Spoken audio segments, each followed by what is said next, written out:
வெளியாடி நேயர்களுக்கு சாய் சுதாவின் அன்பு வணக்கங்கள். இப்போது நம்ம பார்க்க இருப்பது ஒரு சினிமா ரசிகையாக, ஒரு வெப்சீரிஸ் ரசிகையாக நம்ம ஒரு வெப்சீரிஸை பற்றி தான் பார்க்க போகிறோம். ஹரிகதா சம்பவாமி யுகே 13ஆம் தேதி ஹாட்ஸ்டாரில் வந்த ஒரு வெப்சீரிஸ். இந்த வெப்சீரிஸ் பார்க்கலாமா? தாராளமாக பார்க்கலாம். ஆனால் குழந்தைகளை வைத்து கொண்டு பார்க்காதீங்க. அதே சமயத்தில் ஒரு இதய நோயாளிகள் அப்படிலாம் வச்சுக்கிட்டு பார்க்காதீங்க, பெரியவங்களாக இருந்தாலும். ஏன்னா அந்த கொலை கொலை கொலை கதை முழுக்க கொலை தான் வருது. அந்த கொலையை காட்டுகின்ற விதம் மிகவும் ஒரு கொடூரமாக இருக்குது. அந்த கொலை நடக்கின்ற விதங்கள் எல்லாம் அதை அப்படியே காட்டுறாங்க. அதை சில சமயத்தில் நம்ம பார்க்குறதுக்கு நமக்கே ஒரு மாதிரியாக மனசில் நெஞ்சில் கை வச்சுக்கிற மாதிரியாக இருக்குது. அதனால் கொஞ்சம் இதயம் பலவீனமானவர்களை பார்க்க வேணாம், குழந்தைகளை வச்சுக்கிட்டு தயவு செஞ்சு பார்க்காதீங்க. அவ்வளோதான் நான் சொல்லுவேன். ஆனால் அதுக்காக பார்க்காம இருக்கலாமா அப்படின்னா நிச்சயமாக அப்படிலாம் இல்லை. நிச்சயமாக இந்த தொடரை பார்க்கலாம். இயக்குனர் அந்த அவ்வளோ கொடூரமாக காட்சிகளை காட்டாமல் இருந்தால் எல்லாருமே பார்க்கலான்னு நம்ம சொல்லலாம். அதை கொஞ்சம் தவிர்த்திருக்கலாம் அப்படிங்கிறது தான் என்னுடைய அபிப்பிராயம். இது ஒரு ரசிகையாக நான் சொல்கிறேன். வெப்சீரிஸுங்கிறதே நம்ம தொலைக்காட்சி தொடர்களால் பாதிக்கப்பட்டு ஒரு குறுகிய காலத்தில் ஒரு 7-8 அத்தியாயங்களில் ஒரு கதையை சொல்கிறப்ப விறுவிறுப்பாக நம்ம பார்க்குறதுக்கு நல்லா இருக்குது அப்படிங்கிறது தான் பார்க்குறோம். அந்த மாதிரி பார்த்தோம்னா விறுவிறுப்பு இருக்குது. கொலை கொலை கொலை கொலை நடக்குது. எதுக்காக நடக்குது, எப்படி நடக்குது அப்படிங்கிறது தான் இப்போ இதில் முக்கியமான கேள்வி. அதாவது கடவுளே கெட்டவர்களை கொல்றாங்க, தீயவர்களை அழிக்கிறார். அதான் சம்பவாமி யுகே. அப்போ கடவுள் இருக்கிறாரா அப்படிங்கிறதுக்கும் சரி. ஆனால் நடக்கின்றது ஒரு மலை பகுதி அப்படிங்கிறதுனால அந்த மலை சாதியினர் நம்புகிறாங்க, கடவுள் வந்துட்டாங்க அப்படின்னு சொல்லி நம்புகிறாங்க. பார்க்கிற ரசிகர்கள், பார்த்து கொண்டிருக்கும் மக்கள் அனைவருக்குமே நம்ம கடவுளே கொல்ற மாதிரி தான் காட்டுறாங்க. அப்போ இது இப்படியே கதை போயிட்டே இருக்கும் பொழுது சாதாரண ஒரு பழிவாங்கல் கதை தான்.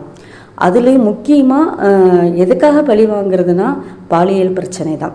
அதே சமயத்தில் சாதி பிரச்சனை, 2 பிரச்சனைகளை முடிச்சு போடுறாங்க. 2 பிரச்சனைகளும் ஒரு மையப்புள்ளியில் சந்திக்குது. அது ஒருத்தருங்க கை கொடுத்துக்கிறாங்க, அவங்க பழி வாங்குறாங்க, எல்லாம் சரி.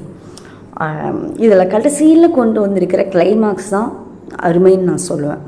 கதையும் என்ன சொல்கிறது, அந்த கிளைமாக்ஸ் என்னன்னு நான் சொல்லக்கூடாது. சொல்லிட்டா அப்புறம் அந்த சுவாரஸ்யம் போயிடும். பாருங்கள், நிச்சயமாக பாருங்கள். அந்த கிளைமாக்ஸ் சூப்பர். அந்த வன்முறை அந்த கொலை நடக்கின்ற காட்சிகளெல்லாம் அவ்வளோ தூரம் கொடூரமாக காட்டாமல் இருந்தால் இதுக்கு நம்ம சூப்பர்னு சொல்லி எல்லாரும் பாருங்கன்னு சொல்லலாம். அந்த அவ்வளோ கொடூரம் அவங்களுக்கு அதுக்கு ஒரு நியாயப்படுத்துகிறாங்க. ஏன் இவ்வளோ கொடூரமாக கொல்லணுமா அப்படின்னு அந்த கதையிலேயே கேள்வி வருது. அதுக்கு அவங்களும் பதில் சொல்கிறாங்க.